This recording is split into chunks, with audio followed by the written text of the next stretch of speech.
In the late 60s, I was in my mid-20s and living an alternative lifestyle, to put it mildly.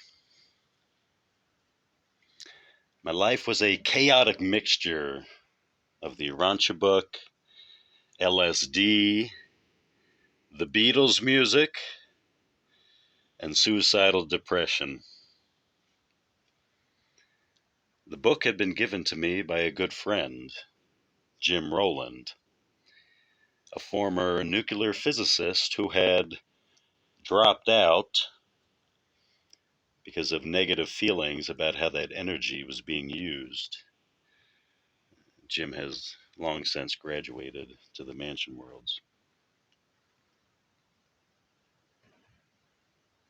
My finding of the Urantia book wasn't so exciting or unusual, but after I found it, my life turned upside down. I knew the revelation was what it said it was as soon as I read the first few pages. Yet I proceeded to go downhill for the next 3 years through my drug-using days. Only marijuana and acid, and through several suicide attempts.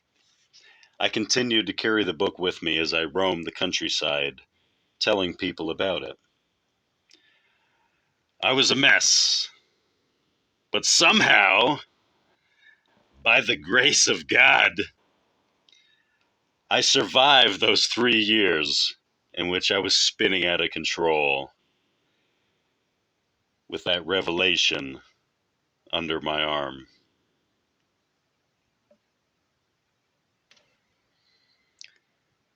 I was studying at the same time astrology, magic, the tarot, palm reading, the I Ching, Egyptian mythology, and all the rest of it, and was becoming increasingly confused. One day, while reading the Urantia book, I came across the section in part 4 where Jesus denounces magic and superstition. As soon as I finished reading these pages, I threw away all of the other books.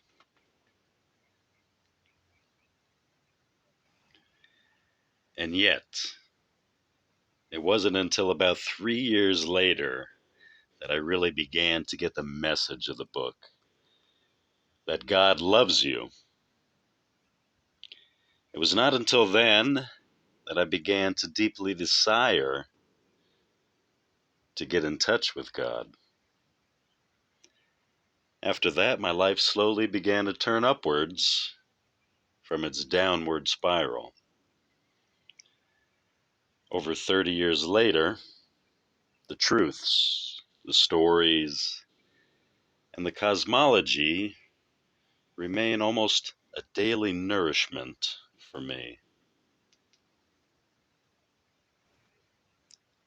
So much of the Urantia book is now embedded in my mind, my soul, and my life, that I feel the revelation has gone beyond being a book. It has become a living reality that constantly struggles to express itself moment by moment in my life.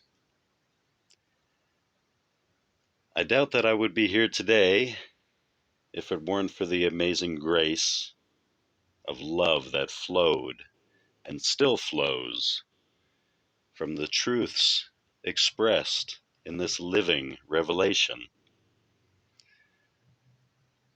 Thanks to our Father, and to all my brothers and sisters whom I have met through this wonderful gift.